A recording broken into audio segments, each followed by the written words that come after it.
Hi, this is Charles Hoskinson, broadcasting live from warm, sunny Colorado. Always warm, always sunny, sometimes Colorado.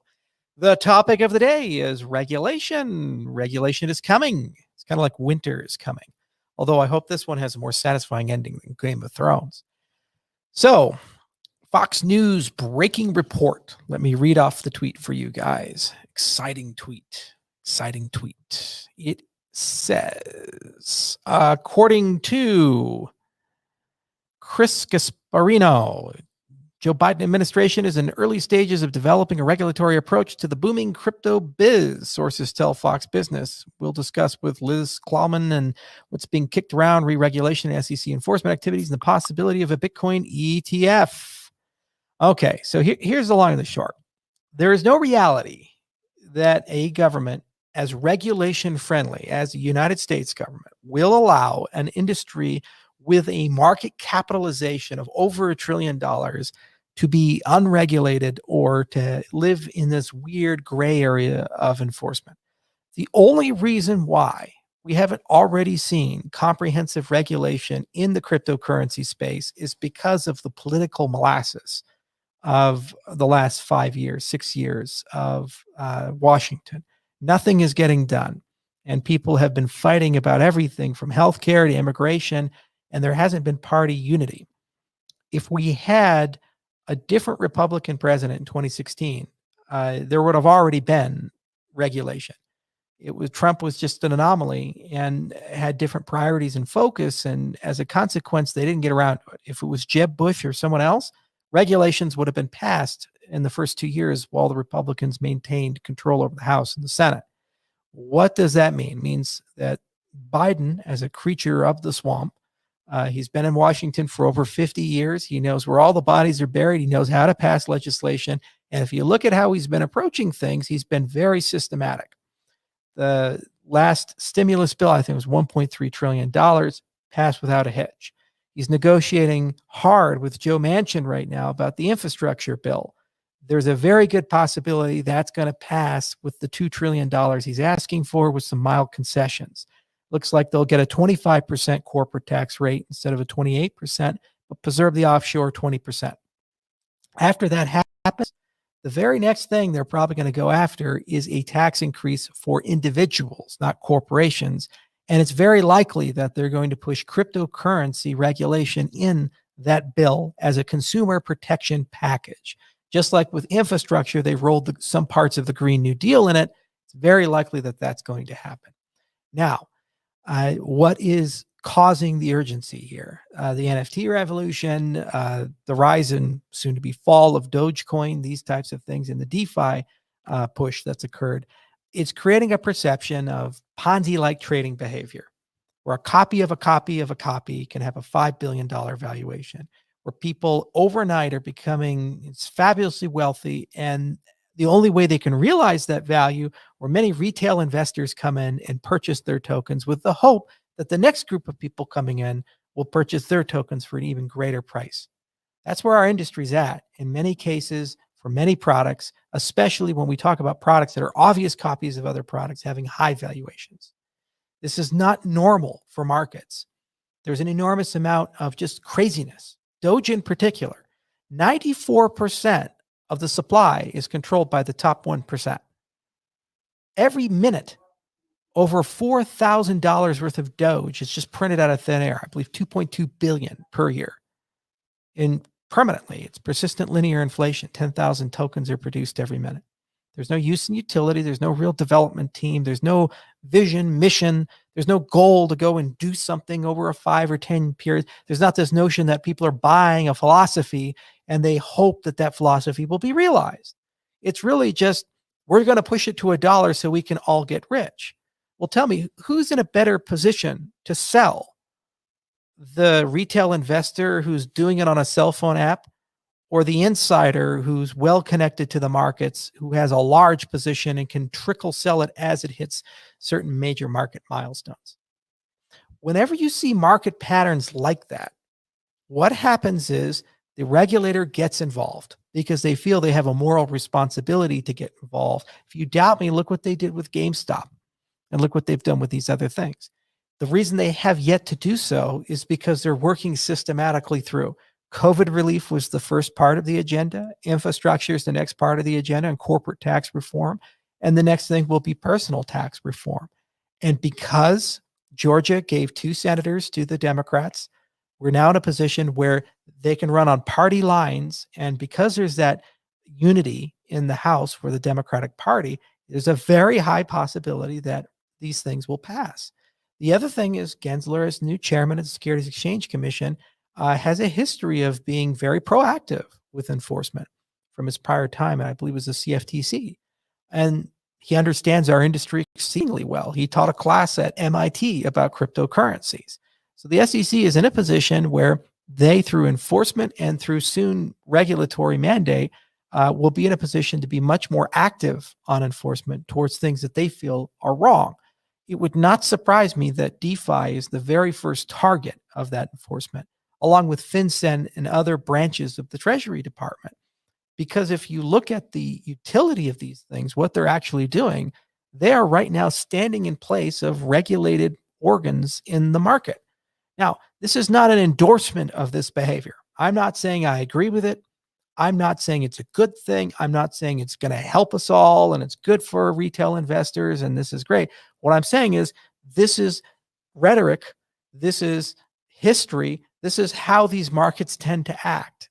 These are how these actors tend to act. The Republican Party has historically been a bit more hands-off and libertarian in the way that they view regulation. Say, let the free market do its thing, even if agency failures happen. The left has been a bit more, we can't trust the free market. It's not fair. It's not equitable, or evil capitalists are going to go and screw people. So we need to be hands-on and we need to regulate. Now, these are broad generalizations. You know, the Democrats, for example, under Clinton repealed Glass-Steagall. Okay. And there was a lot of financial regulation that occurred under Bush and under H.W. Bush and so forth. Okay. So these are broad generalizations, but in general, that's the direction things go. And this particular government has been very progressive and has progressive constituencies that they do listen to, such as Elizabeth Warren and Bernie Sanders and so forth. And there's certainly a very strong demand within that wing of government to address perceived inequities, inequalities, or unfair behavior by the very wealthy against the very poor. If Elon Musk bought a few $1 million worth of Doge that's now worth $1 billion or $2 billion and is found to be dumping on poor people, kids who don't have a lot of money, you better believe that that will be the catalyst to bring in a regulator who has that kind of inequality mindset, that one of the world's wealthiest men manipulated a market so he could extract billions of dollars from the poor. Even if it didn't happen, the perception of such a thing happening or the beliefs that such a thing could happen is a justification for regulation with this particular political mindset, which does have at the moment a political monopoly. There's nothing that can be done to stop it. There's no filibuster. There's no counterparty. There's no other event. And the other party, to be frank, was not very pro-crypto. That was the party that brought us the Jay Claytons and the Stephen Mnuchin and so forth, who were not exactly the most pro-crypto around. And there were statements like Bitcoin is a bad deal amongst that administration. So it's just inconceivable to me that we're not going to see at least an attempt to pass legislation this year, which will contain a mandate about crypto. Now, on the pro side, this could potentially bring, for the first time in our industry's history in the United States, clarity, meaning asset classification, perhaps defining utility tokens, perhaps clearly defining securities law, perhaps clearly defining the roles and responsibilities of entities and how registration works and so forth. I don't believe for a moment that it's going to be very positive. I'm old enough to remember what happened with BitLicense. And I remember when the people pushing BitLicense reached out to us in industry and we all talked about it, and they did the exact opposite. And they created a situation where New York State is now one of the worst places in the United States to run a cryptocurrency business. And very few people can qualify for BitLicense and get through that entire process, despite having spent, in some cases, millions of dollars chasing it. The people who came up with that policy are now the same people who are kind of running the Treasury Department and follow that same philosophy. I just don't believe it. I could be wrong, and perhaps my skepticism is undeserved, but it is my belief regulations coming. So what does this mean for the industry as a whole, and in particular us, and how we approach things? We built Cardano in mind for having flexibility, because the reality is global product, and we say it's a global financial operating system. Wherever you sit on the United States, you might not be from the United States. You might be from Canada or Germany or China or from an African nation like Senegal or Ethiopia. And it's impossible to build a protocol to fit the needs of all these different people. So the point is, you have an unregulated base layer that carries instead a philosophy, a monetary policy, a control philosophy, a way to update and grow. And then when you talk about activity, which could be classified as regulated activity, you create a toolbox for the people participating in that activity to escalate and be able to do that in a way that makes their government comfortable. This is why, in addition to constructing Cardano, we also worked on an identity management system, Prism.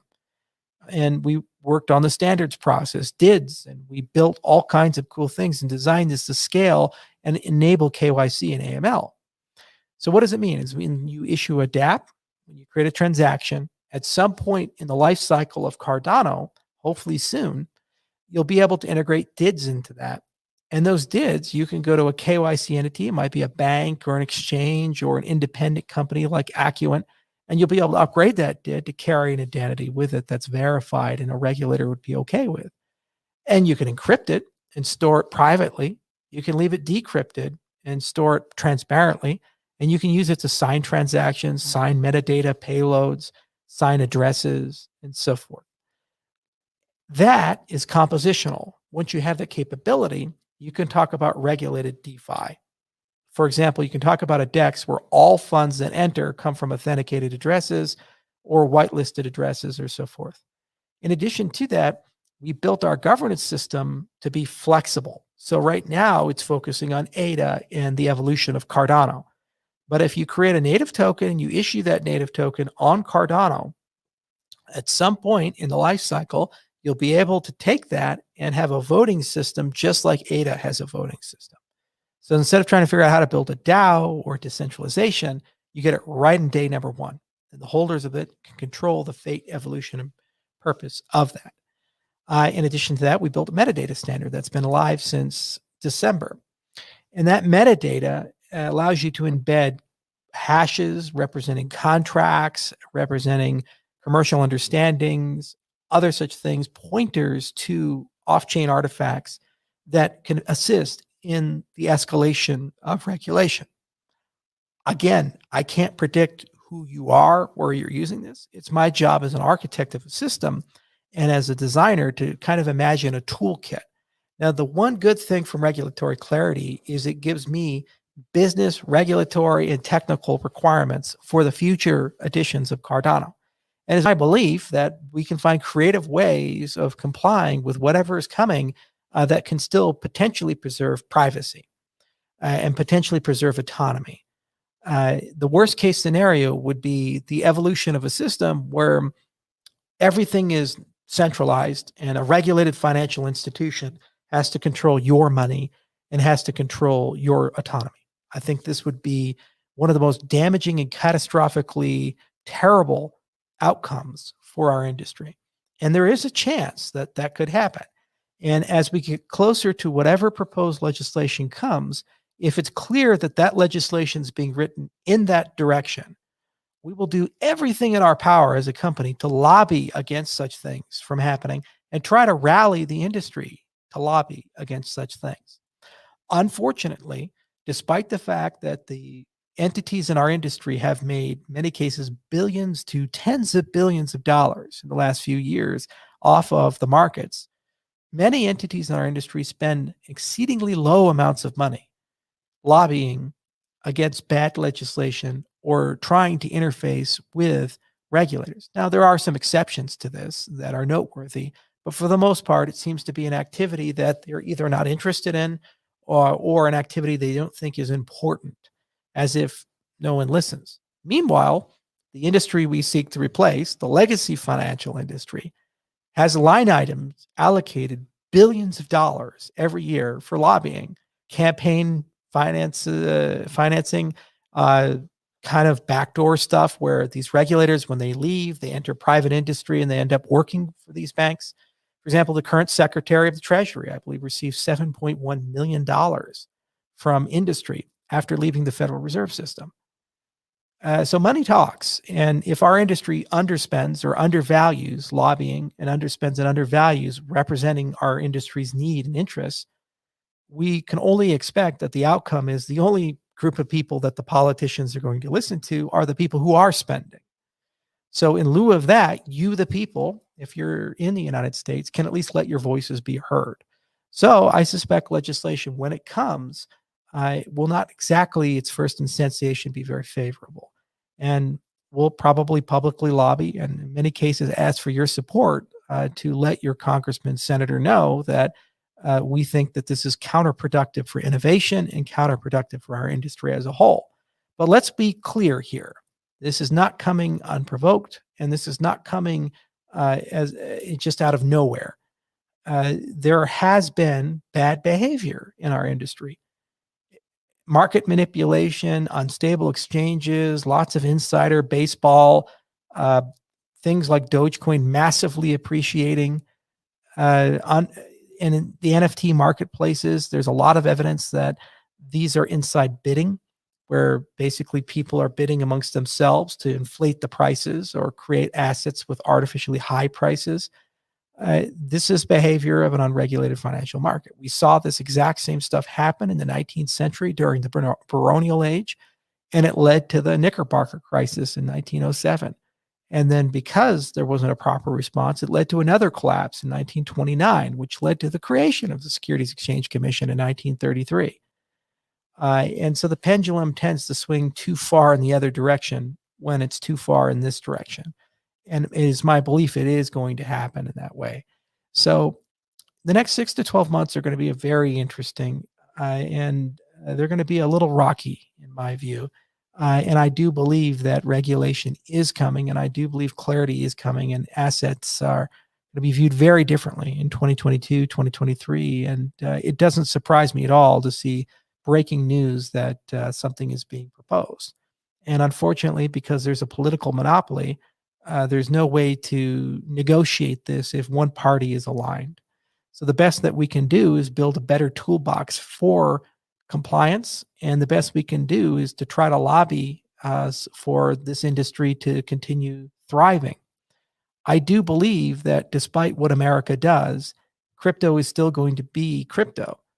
There's no greater example of that than what's happening with XRP at the moment.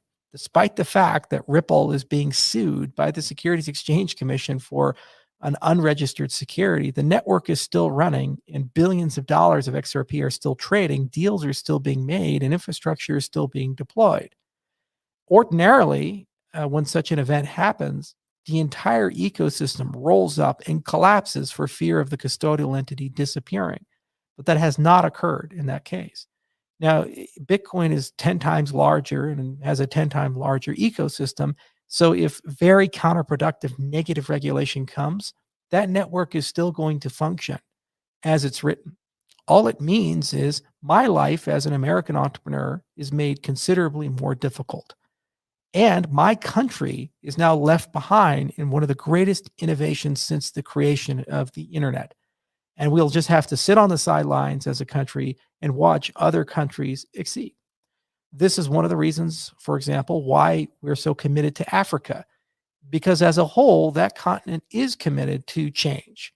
Laws are changing, capital controls are coming down, legal systems are becoming more accommodating. And it's my belief that DeFi is the perfect solution for the continent of Africa. And the nations there are welcoming the innovations we're building with open arms. Nothing would break my heart more than having to offshore our entire fruits of our labors and draw a wall around the entire United States because very old people passed regulation to damage an industry that they don't understand very much about for the benefit of dying legacy actors And unfortunately, there is a chance that that could come as a consequence of a lack of foresight, investment, and political acumen on the leaders of our industry. So for our part, we'll do what we can, but we're only one of many actors. I will continue making videos calling out bad behavior when I see it. There's a reason why ADA wasn't listed on certain exchanges for a very long time. It's because I directly confronted the leaders of those exchanges and said that them listing BitConnect and other things was immoral and wrong, amongst other things. And they took it personally and decided to take it out on an entire cryptocurrency and an entire ecosystem. But I still stand by those decisions because I just don't think it was right to endorse and enable liquidity for a Ponzi scheme. Analogously, I see many things today that deeply concern me in the NFT markets and the DeFi markets. And I think these are legitimate markets. And I think there's a lot of value that they produce. But I also think it's unrealistic for people who do very little work or copy a copy and bring very little innovation to a table to magically wake up and suddenly be worth billions of dollars. And those billions of dollars come from retail investors who have no clue what they're buying. They're just chasing avarice, believing that by buying it, they too will become millionaires. So this is just where we're at as an industry. And like all things, there's an up, there's a down, and we move on. The real players are here to stay. I don't for a moment believe Bitcoin is going to die. I have my grievances and umbrage with the mining protocol it uses, and I think it's an environmental catastrophe.